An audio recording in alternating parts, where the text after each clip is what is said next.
Quiero pedirles que vayan en sus Biblias al segundo libro de los Reyes, capítulo 2, versículos 9 y 10.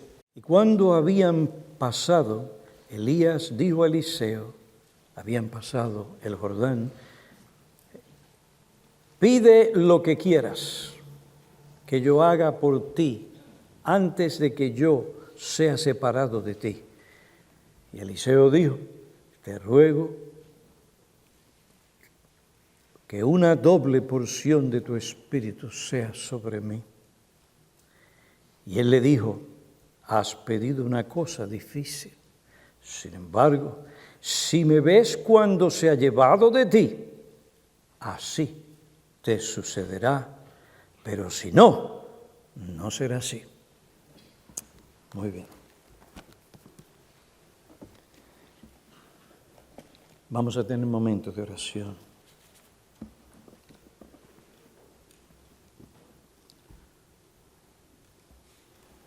Oh Dios eterno, ¿quién es suficiente para estas cosas? Pero nos anima tu promesa, que tú darás el Espíritu a aquellos que te lo piden. Y nosotros como iglesia estamos en necesidad de que el Espíritu venga sobre nosotros, para poder oír tu palabra con reverencia, con fe, con un espíritu manso y humilde. Te suplicamos, oh Dios del cielo y de la tierra, que tú capacites a tu pueblo y a tu siervo en su debilidad humana y espiritual. Ten misericordia. Podamos nosotros tratar este tema tan importante como lo es la unción del Espíritu de Dios. Dependemos de ti, buscamos de ti, ven y habla a tu pueblo. En Cristo Jesús. Amén. Estamos estudiando el tema de la confirmación del profeta Elías y de este líder espiritual en Israel, especialmente delante de los hijos de los profetas. Estudiamos esta mañana algunos datos básicos sobre este evento. En primer lugar, dijimos que uno de esos datos básicos de esta o sobre esta confirmación o de esta confirmación de Eliseo es la determinación divina de llevarse a Elías, de confirmar el llamado de Eliseo. Segundo dato, la determinación de Eliseo, yo te sirvo hasta el fin. El tercero, la petición de Eliseo, una doble porción del Espíritu. El cuarto, la reacción de Elías. Eso es algo difícil, pero Elías dirigió la mente, el corazón, los ojos de este hombre, ese mundo de realidades espirituales, para que recibiera tal petición. En quinto, vimos la respuesta del cielo, la unción especial. Vino el Espíritu sobre él. El resultado, finalmente, de ese milagro, el reconocimiento de la unción especial de Elías. Aquellos hombres que presenciaron lo que estaba sucediendo cuando Eliseo tomó el manto de Elías y golpeó las aguas. Y aquel río se dividió y el hombre pasó por tierra seca. Estos hijos de los profetas se quedaron asombrados y dijeron, el espíritu de Elías reposa sobre Eliseo. Y después de esos datos pasamos a considerar las lecciones que nosotros como pueblo de Dios tenemos que aprender de estos datos sobre la confirmación de Eliseo. Y la primera lección que estuvimos enseñando y desarrollando es que Dios siempre da a sus siervos lo que ellos necesitan para realizar la obra que Él les ha dado. Dios siempre da a sus siervos lo que ellos necesitan. La segunda lección en esta mañana que debemos aprender de esta confirmación es la siguiente. No hay cosa alguna que pueda sustituir la unción del Espíritu de Dios para que nosotros podamos realizar la obra de Dios. Óigame bien. No hay nada en este mundo que pueda sustituir la unción del Espíritu de Dios para hacer la obra de Dios. Esto no es cliché, esto es Biblia. Esta es la realidad y Eliseo lo entendía muy bien. Eliseo entendió claramente esta verdad. Esta era su profunda convicción. Por esta razón, cuando se le dijo, pide lo que quieras. Imagínense, ¿qué hubiera usted pedido? Un hombre enseñado, un hombre de letras, un hombre que había sido enseñado por el profeta, nada menos que el profeta Elías.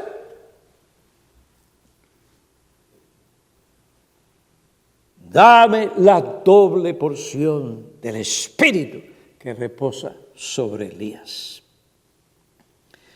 Aquel que humanamente podía depender de varias cosas para hacer su obra, no lo hizo. Ahora ven por qué duró 50 años como profeta y líder espiritual en Israel. El pastor Martin expresa esta verdad más o menos de la siguiente manera. No hay cosa que tome el lugar de la unción del Espíritu Santo para lograr la obra de Dios. Antes de pedir la porción del primogénito, Eliseo había recibido una designación oficial. Él podía depender, humanamente hablando, estamos hablando, ¿verdad? Él podía relatar las experiencias maravillosas que tuvo con Elías. Podía hablar del carácter de Elías, de su vida de oración, de su celo por el Señor. Durante los 10 años que Eliseo sirvió a Elías, él desarrolló un buen carácter, un alto nivel en su vida de oración, en su celo por Dios, su gloria, su verdad. Además, recibió una buena preparación, por decirlo así en nuestros términos de hoy, una buena preparación ministerial. Indispensable para la obra del Señor. Sin embargo, todo esto, ante el umbral de su ministerio oficial, ante todos los enemigos y obstáculos que tenía que vencer, ante todos los poderes de las tinieblas que tendría que enfrentar, no era nada en comparación a la unción que él necesitaba del Espíritu, pues sin esa unción, toda preparación no le habría servido para nada de nada. Para realizar eficazmente la obra de Dios. Eliseo necesitaba algo más que un título, que experiencias y relatos maravillosos, que un buen carácter. Él necesitaba urgentemente y más que cualquier otra cosa, la unción especial del Espíritu de Dios sobre su vida y ministerio. Y así, hermanos queridos, también nosotros, al enfrentar nuestros enemigos espirituales, sea en nuestro hogar, comunidad, escuela, trabajo, asamblea, necesitamos algo más que el título de miembro, que el título de diácono, que el título de ministro. Necesitamos algo más que el poder decir que conocemos y nos identificamos con hombres como Spurgeon, Martín Martin Lloyd Jones, los puritanos, etc. Necesitamos algo más que el poder decir que conocemos personalmente a este gran hombre de Dios o aquel otro gran hombre de Dios. ¿Te enteraste? Sí, yo conozco a aquel, yo conozco a aquel, yo conozco al otro. Necesitamos algo más que el poder hablar de la vida de oración, del carácter, de la piedad, del éxito, fidelidad de estos hombres. Necesitamos algo más.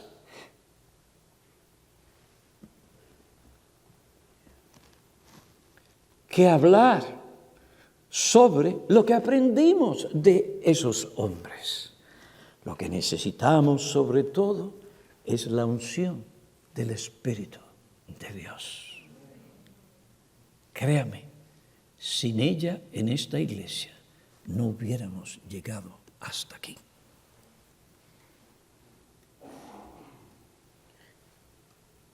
Las cosas que he mencionado son muy importantes y necesarias, pero estas cosas no pueden sustituir la unción o el poder del Espíritu Santo. Pablo entendía tal cosa. He aquí un hombre de letras, he aquí un hombre culto, he aquí un hombre versado en el Antiguo Testamento. Y cuando llega a Corinto, ¿qué hace? Ante esas fieras, ante la maldad, la inmoralidad de esa sociedad corrupta que se había vendido al pecado. La Biblia nos habla de que cuando él estaba allí, estaba temblando, ¿Pero qué pasó? Dice, cuando fui a vosotros, hermanos, proclamando el testimonio de Dios, no fui con superioridad de palabra o de sabiduría, pues nada me propuse saber entre vosotros excepto Cristo y este crucificado, y estuve entre vosotros como, aquí está la celebridad del momento. Nada menos que Pablo. Estuve entre vosotros como aquel que puede responder cuanta pregunta usted quiere de la Biblia. Estuve entre vosotros con debilidad y con temor y mucho temblor. Y ni mi mensaje ni mi predicación fueron con palabras persuasivas de sabiduría o sofistería, sino con la demostración del Espíritu y poder, para que vuestra fe no descanse en la sabiduría de los hombres, sino en el poder de Dios.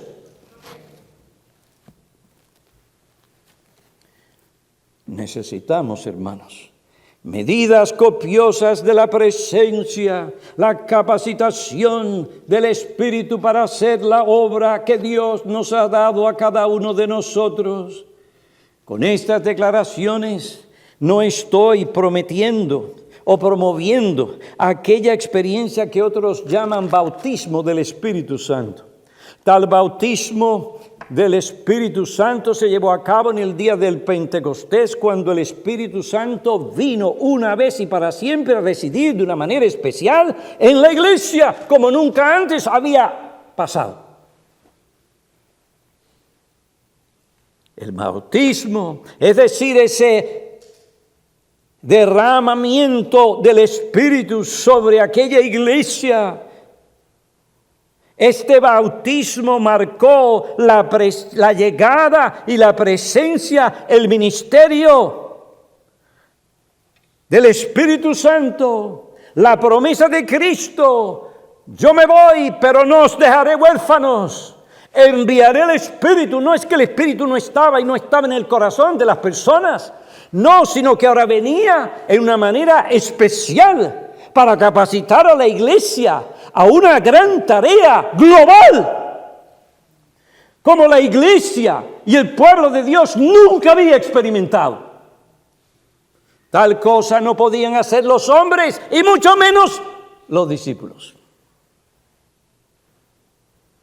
Queridos hermanos, el Consolador prometido llegó para quedarse. Llegó en ese momento para establecer e iniciar una nueva era. Una nueva misión que requería una manifestación especial, continua del Espíritu Santo. en el pueblo de Dios. Aquel momento histórico fue un acontecimiento, escúcheme, único, peculiar, pero necesario, que hizo un hito importante en la historia de la Iglesia para siempre. Sobre este asunto le recomiendo un libro excelente escrito por Sinclair Ferguson sobre el Espíritu Santo. Presenta una perspectiva bíblica sobre el programa estratégico de Dios y el patrón establecido para la Iglesia después del Pentecostés en lo que respecta a la presencia, obra y manifestación del Espíritu Santo. Al decir que debemos pedir medidas copiosas del Espíritu Santo, no me refiero al bautismo del Espíritu Santo. Algo que pasó en la iglesia. El Espíritu vino y se quedó. Estoy hablando de aquellas medidas del Espíritu Santo que nosotros necesitamos cada día para vivir la vida cristiana y no ser unos cobardes, pendientes de lo que la gente piensa de nosotros.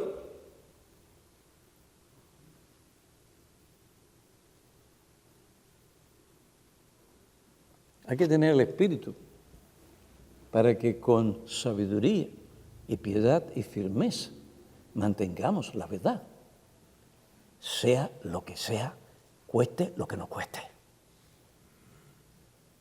Necesitamos al Espíritu.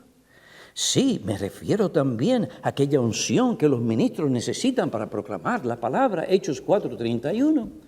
La unción del Espíritu a la que me refiero es la experiencia que tuvieron los apóstoles después de haber sido bautizados del Espíritu en el día de Pentecostés. En Hechos 4:31 nos habla de tal experiencia o de tal Espíritu. Dice después que oraron, el lugar donde estaban reunidos tembló y todos fueron llenos del Espíritu. ¿Y qué pasó? Dígame. Y hablaban la palabra de Dios con valor, con confianza, con fe, con denuedo, sin temor a los hombres. Eso es unción. El Señor nos anima a pedir medidas copiosas y abundantes de su Espíritu.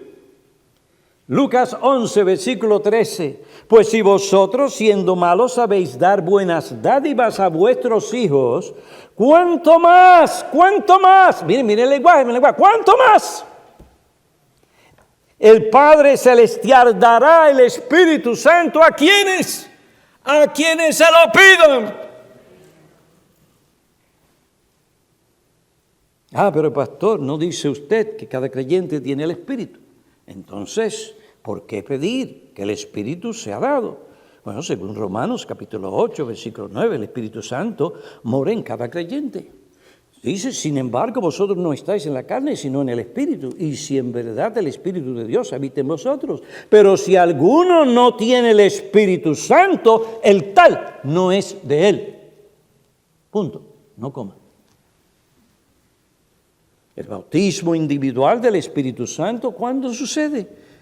Toma lugar cuando Él es regenerado por el Espíritu de Dios e incorporado en el cuerpo de Cristo, su iglesia.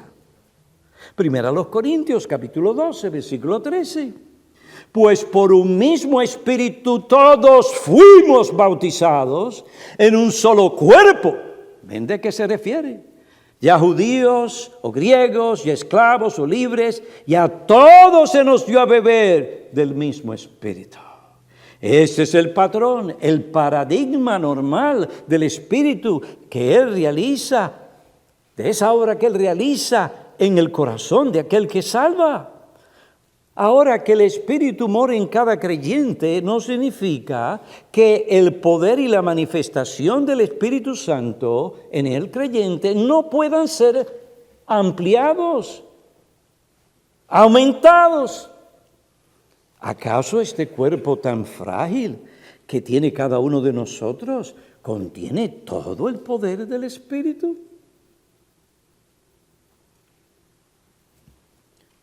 Solo Cristo recibió al Espíritu Santo, como dice la Biblia, en toda su plenitud. Pero esa no es la experiencia de cada creyente. Aunque el Espíritu Santo ha sido dado en un sentido, en otro sentido sigue dándose al creyente. El que otros hayan abusado de esta doctrina o tergiversado esta enseñanza no nos da a nosotros el derecho de socavarla o ignorarla. Oh hermanos, oh iglesia, pidamos por medidas mayores y abundantes del Espíritu Santo en nuestras vidas. Pidamos medidas más y más abundantes de la presencia, poder y manifestación del Espíritu Santo en nuestra vida, en nuestro corazón. No olvidemos la promesa de nuestro Señor Jesucristo: pedid y se os dará, buscad y hallaréis, llamad y Él os abrirá. Cuanto más vuestro Padre Celestial dará el Espíritu a la iglesia que lo pida. ¿Dónde estás tú en el culto de oración? Ahí está el problema. ¿O tú piensas que esta iglesia ha llegado donde ha llegado simplemente por recursos, por títulos, por esta? No, nosotros no tenemos nada de eso, y menos el pastor Piñero.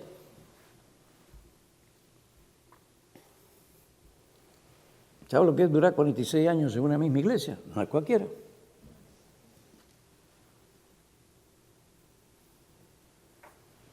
¿Dónde estás tú con nosotros? ¿Qué excusa le has presentado a tu conciencia para seguir en tu debilidad y pereza espiritual y darle a la carne lo que la carne te pide?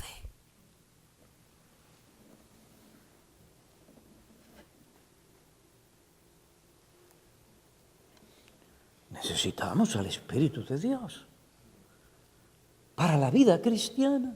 No os embriaguéis con vino, sino sed llenos ¿de qué? Del Espíritu Santo. ¿Para qué? Para poder cantar y alabar a nuestro Dios. Es ahí donde tenemos que estar, no en otras cosas. Para someternos en el sentido correcto unos a otros. Dice Efesios capítulo 5, maridos, amad a vuestras mujeres. Ay, que estoy bien ocupado, que lo otro, que aquello. No, necesitamos el poder del Espíritu para decir, déjate de cosas.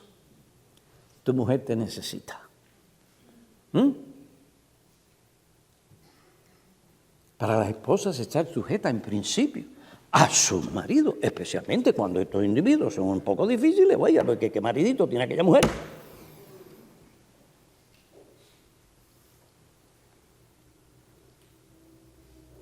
Para que nuestros hijos sean obedientes y nosotros no le estemos enseñando una cosa por aquí y la manera en que actuamos y las cosas que le dejamos hacer, le enseñen otras cosas.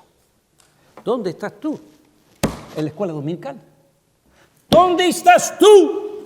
En el culto de oración, en el culto del día del Señor o sus cultos. Es para venir aquí a implorar la gracia del Espíritu de Dios, que vivimos en una generación tan depravada como la nuestra. ¿Quién puede sobrevivir sin el Espíritu de Dios? ¿Tus títulos, tus conocimientos?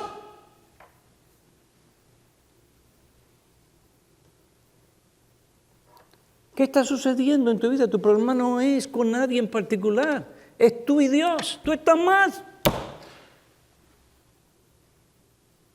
¿Qué excusas baratas estás dando a tu conciencia para que siga endurecida? ¿Qué clase de iglesia tú quieres ver? ¿Qué clase de futuros ministros tú quieres ver? ¿Ministros carnales que dependan de sus recursos, su celebridad, sus conocimientos? Nada de eso vale de nada si el Espíritu no es derramado sobre esta iglesia, sobre este ministro y los ministros de esta congregación. ¿Qué le vamos a enseñar a futuros hombres en el ministerio?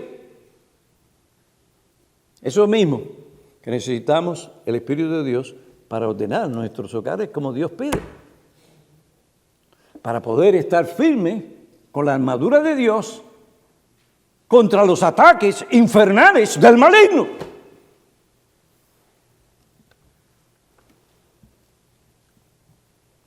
Hermanos, óigame, esto es lo que necesitamos.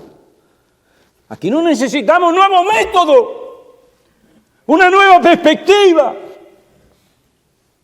un reducir el día del Señor para que tener más tiempo. ¿Para qué? El domingo, dime, ¿para qué?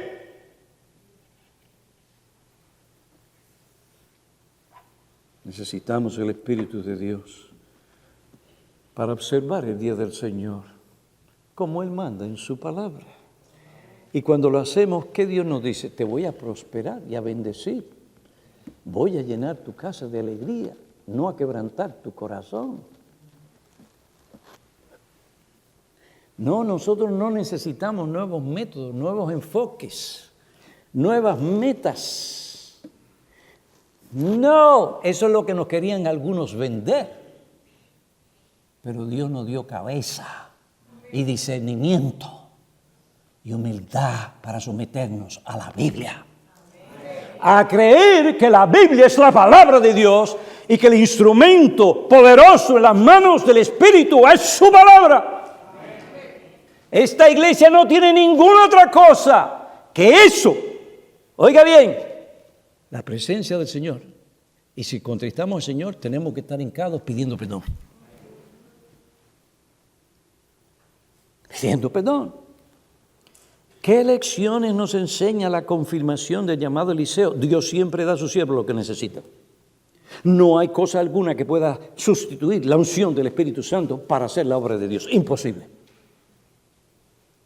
En tercer lugar, y aquí me tienen que seguir de cerca un poquito más profundo, generalmente hay una relación estrecha entre la medida del Espíritu que un hombre posee y su sensibilidad espiritual. Repito, generalmente hay una relación estrecha entre la medida del Espíritu que un hombre o una mujer posee y su sensibilidad espiritual. Esto no siempre es así. La Biblia hace referencia a varios casos en que personas con un carácter malo manifestaron hasta cierto punto el poder del Espíritu. Probablemente este poder les permitió realizar algún tipo de milagro. Oiga bien, estoy hablando probable, no dogmática. Mateo 7:22. Muchos me dirán en aquel día: Señor, Señor, no profetizamos en tu nombre. En tu nombre echamos fuera demonios. En tu nombre hicimos muchos milagros. Observen, Jesús no le dijo a estos hombres que esos milagros no fueron el resultado de la manifestación hasta cierto punto del Espíritu de Dios. No dijo tal cosa. El problema de Jesús con ellos no eran los milagros, no echar fuera demonios. Es que decían que eran de Cristo, pero estaban viviendo en una forma inconsecuente con esa declaración. ¿Por qué me dice Señor, Señor, y no hacéis lo que yo os digo? Esa era la contienda. Ese era el punto. Un punto tan importante que van a haber muchas personas que cuando lleguen al cielo se sorprenden. No, llegaron al cielo, ese es el problema. Están en el infierno. Apartaos de mí. A ese horno de fuego eterno. Pero, Señor, echamos fuera al demonio. Pero, Señor, milagro. Nunca te conocí, ni te reconozco hoy al fuego eterno.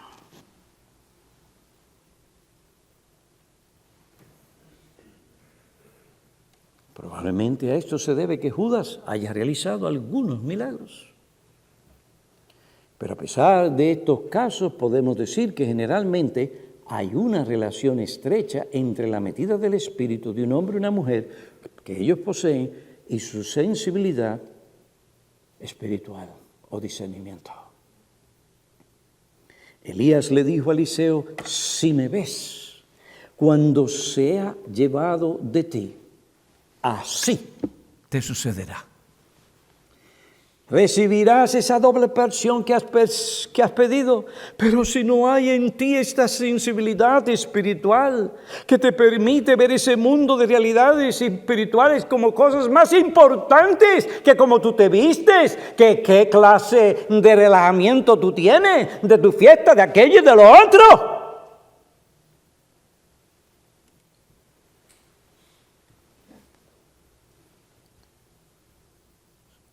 Si tú ves ese mundo de realidades espirituales,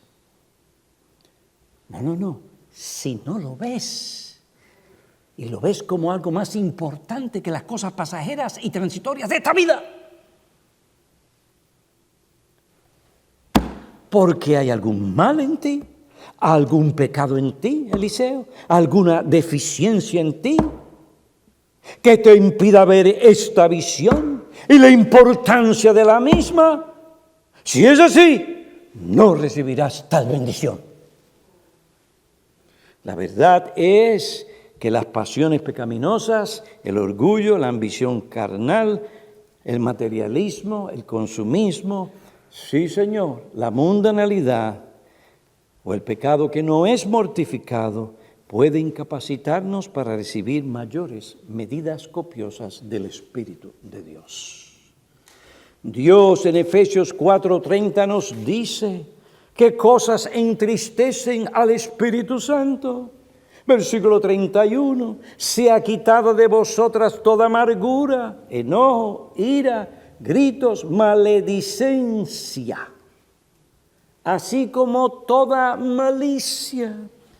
Pero pastor, ¿no cree usted que el Espíritu Santo se da libremente? Sí, hermano, tal declaración es correcta, pero eso no significa que el Espíritu que mora en el creyente no pueda disminuir su influencia, poder y manifestación en la vida del creyente, porque el creyente no está dando muerte a su mundanalidad, a su pecado.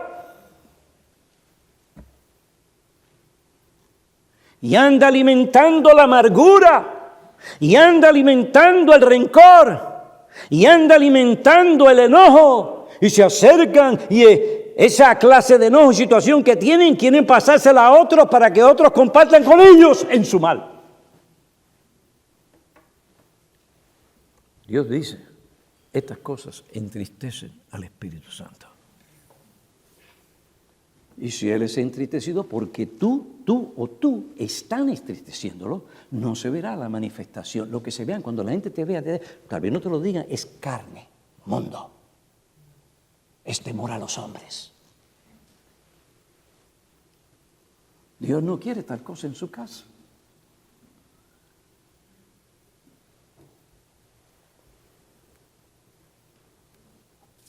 Si el creyente entristece al Espíritu, porque no da muerte al pecado en su corazón y vida, o no lucha contra estas cosas, tal influencia, poder y manifestación del Espíritu disminuirá en su vida.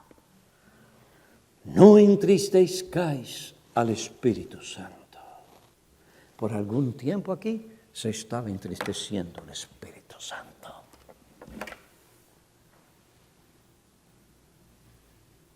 Pero Dios tuvo misericordia de nosotros.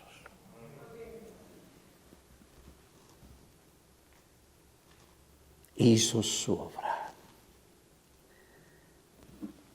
Y de ahí las bendiciones que ustedes han estado viendo en nuestra iglesia.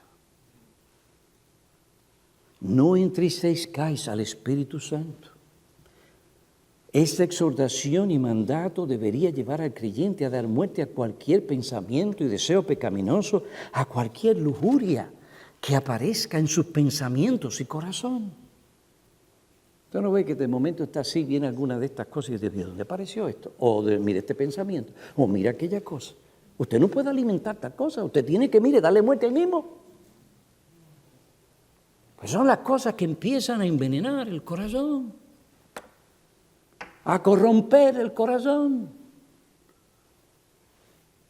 Aunque el creyente está muy lejos de cometer algún acto de inmoralidad, aún así, él debe dar muerte al mismo pensamiento, deseo inmoral. ¿Por qué? Porque si el creyente no lo hace, tal pensamiento o deseo pecaminoso puede impedir la percepción espiritual, apagar la sensibilidad espiritual que permite la recepción de esas medidas copiosas del Espíritu de Dios. Eliseo estaba listo para percibir o ver la manifestación de ese mundo de realidades espirituales que existe. Vamos al texto, segundo libro de Reyes, capítulo 2. Versículo 11 y 12. Y aconteció que mientras ellos iban andando y hablando, y aquí apareció un carro de fuego y caballos de fuego que separó a los dos. Y Elías subió al cielo en un torbellino. Lo vio Eliseo y clamó: Padre mío, los carros de Israel y su gente de a caballo. Dice, pero ¿qué es esto? Bueno, su padre está siéndole quitado. Aquel hombre que condujo a Israel a mantenerse firme en situaciones difíciles, contra Baal, etc.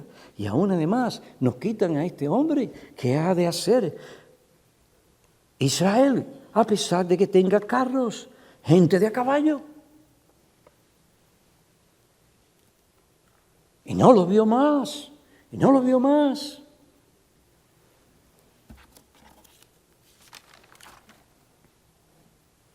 No lo vio más. Pero este hombre estaba tras lo que era más importante en la vida. No es el éxito académico de tus hijos, ni de su prosperidad material. Todo esto es importante, pero no es lo más importante. Tú pones eso delante de todo esto que yo te estoy hablando y tú lamentarás el día que los pariste.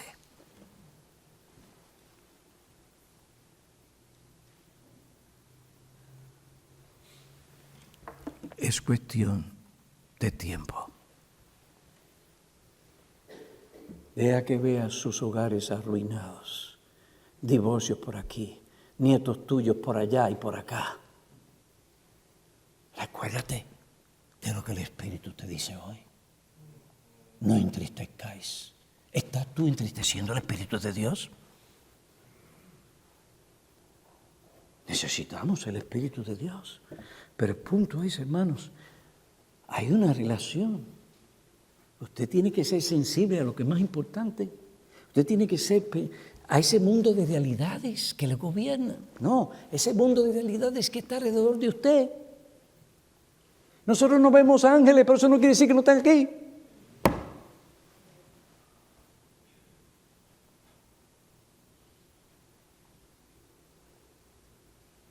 Hay un mundo. Todo lo que Dios tiene que hacer es quitar el telón para que se vea. No pasó así con el criado del profeta. Somos pocos. Y cuando el Señor levantó y él pudo ver, ¿qué vio? Que la multitud que estaba con ellos era más grande que todo aquel ejército que había venido por ellos.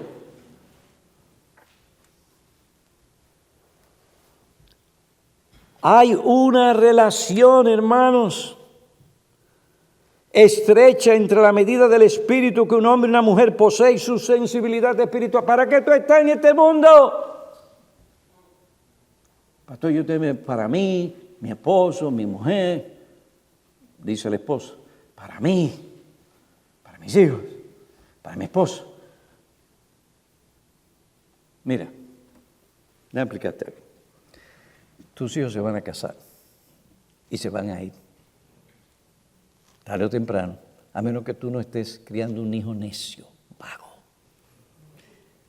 que quiere ir a hacer fiestas por ahí y después venir para que tú le laves los blanco.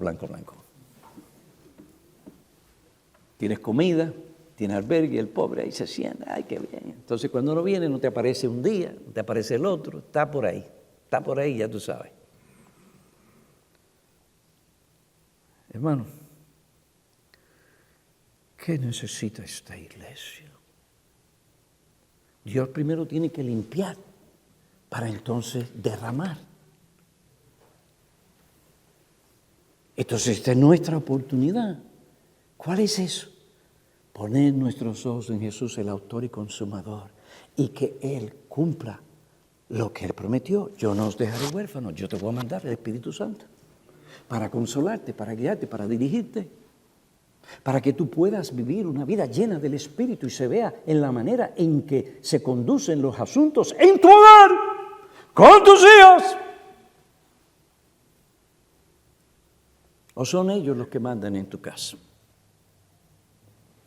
Nuestros hijos tienen capacidad para aprender muchas cosas y aprenden a manipular. Ellos saben quién es papi completamente y saben quién es mami completamente. Han estado allí por muchos años. Saben las debilidades de mami y saben los puntos fuertes de papi. Y poco a poco ellos saben cómo embarejar la situación y sacarle a los padres lo que ellos quieren. No todos los hijos son así, gracias a Dios, pero hay algunos que son manipuladores. Se creen que Dios no los va a alcanzar y que su pecado no les va a alcanzar. Yo puedo hacer esto porque no están aquí. ¿Qué? Dios te deja, pero Dios te va a agarrar. Y a quien más se le da en conocimiento, en enseñanza, en ejemplo, en lágrimas, en oración, en persistencia, firmeza, más se le demandará. Tú pecas contra Dios, te entregas una vida de vicios, de mujeres, de inmoralidad, de etcétera, de materialismo, aunque sea un hombre decente. Tu pecado te alcanzará. Y espero que te alcance aquí y no en el infierno. Tal vez cuando te alcance y sufre las consecuencias de haber rechazado todo esto, finalmente digas: Señor, sé propicio, perdona mi pecado.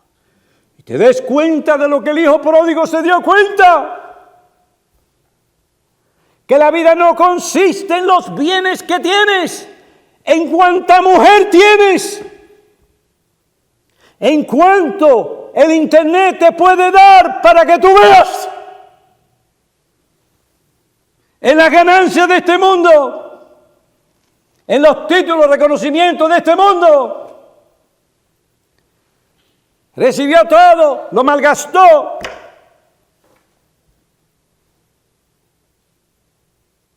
Ya cuando estaba en lo último, Dios tuvo misericordia, le abrió los ojos. Llegando en sí, dijo: ¿qué hago yo aquí?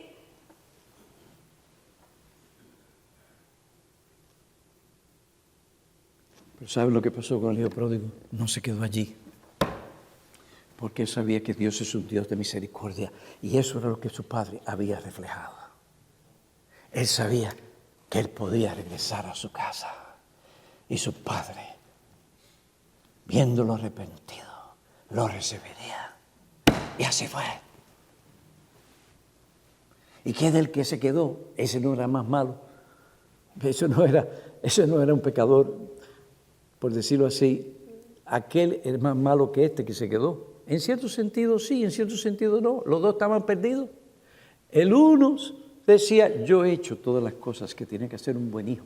Aquí estoy. Pero cuando aquel vino arrepentido, en vez de estar contento con el padre, empezó a criticar. Estoy aquí, te he servido todo este tiempo, y tú ahora mira, mira, oye, mira lo que tú has hecho, fiesta, esto, aquello, y yo que te he servido aquí, que he sufrido con una gota larga, y tú vienes a hacerme una cosa como esa, ¿cómo es eso? Estaba en su casa, pero estaba perdido. Tu vida decente en tu casa y moral no significa nada. Estás todavía perdido. Porque el mal está en ti. Tú tienes un corazón pecaminoso. Tú no amas y sirves a Dios como Dios demanda en su palabra.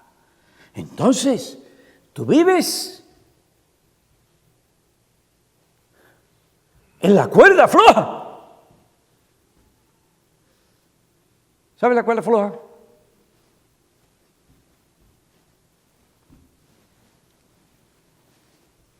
Así viven algunos de ustedes. Hasta que viene un viento de eso, como le ha pasado a alguna de esta gente, la cuerda floja. De momento viene un viento de ¡fua!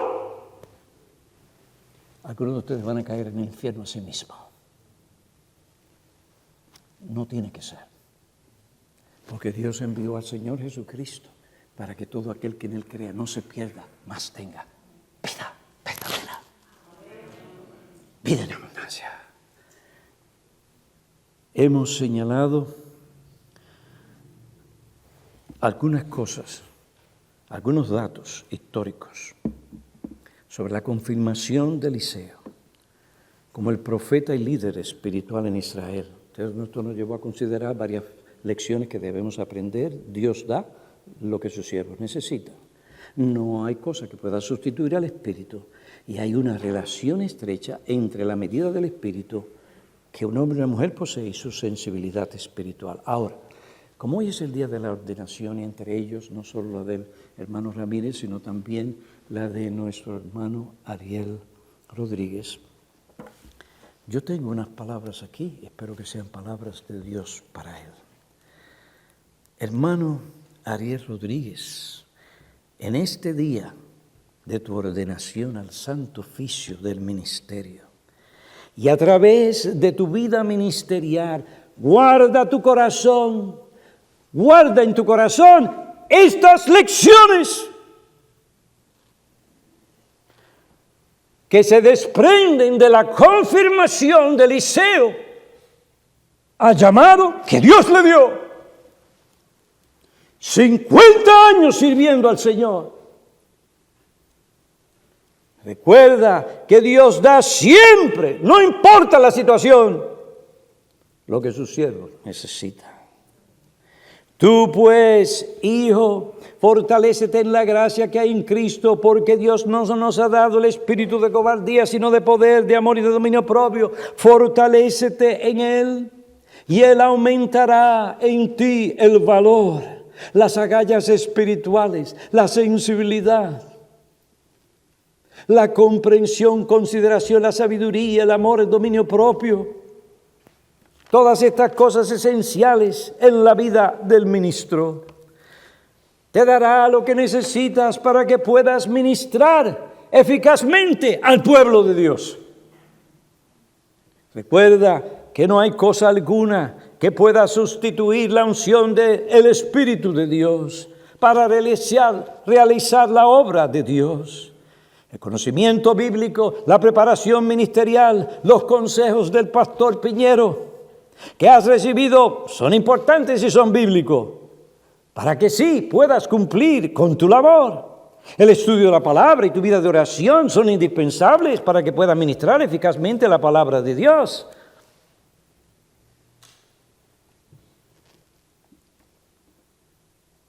Pero estas cosas no sustituyen la unción del Espíritu de Dios.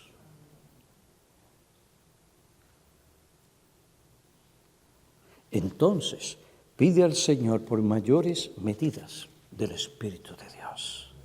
Sigue el ejemplo de Eliseo. Te ruego que me des una doble porción de tu Espíritu. Oh Padre, dame mayores medidas de tu Espíritu para que pueda cumplir con tu palabra, para ser el esposo que mi esposa necesita, el padre que mis hijos necesitan, el cristiano y miembro de la iglesia que la iglesia necesita, y para ser el ministro de Dios del nuevo pacto que la iglesia necesita. Recuerda que generalmente hay una relación estrecha entre la medida del espíritu que un hombre posee y su sensibilidad espiritual. Guarda sobre todo tu corazón.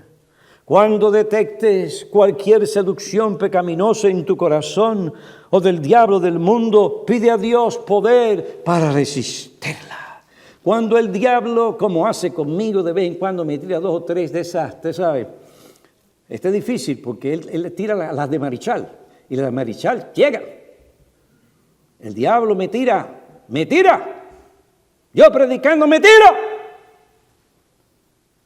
Y tengo que decir, Señor, reprende al diablo. Yo no tengo fuerza, pero tú sí. Yo no quiero contristar al Señor en medio de la predicación. Vive consciente de ese mundo de realidades espirituales que te rodea. Guarda tu corazón del pecado, del mundo, del diablo. Da muerte a tu pecado.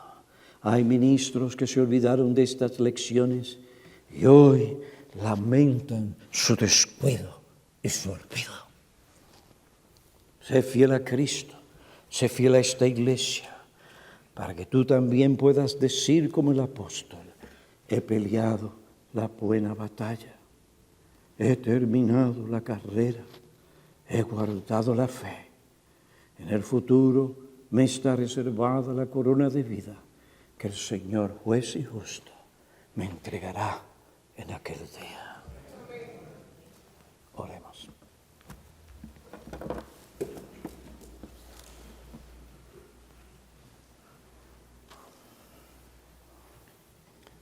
Oh Padre, toma la enseñanza de tu palabra hoy y llévala a cada uno de nuestros corazones con poder. Ten misericordia, Dios del cielo. Necesitamos de mayores medidas de tu espíritu. Tú has dicho pedid, estamos pidiendo. Perdona nuestros pecados, las deficiencias que hay en nosotros que no debería haber por nuestras faltas y descuido. Perdónanos. Y como iglesia, déjanos ver, abre nuestros ojos para ver con mayor claridad ese mundo de realidades espirituales que nos rodean y vivir no solamente aquí, sino también más aún con el corazón en el cielo. Oh Padre, bendice y guarda tu iglesia. Tú eres el que nos has cuidado, no ha sido nuestra sabiduría, no ha sido nuestra capacidad, pero hemos visto tu gloria en este lugar. Ven pues y sigue bendiciéndonos y guárdanos del mal de nuestro corazón, del diablo, del mundo. Te lo pedimos. Envía tu Espíritu en Cristo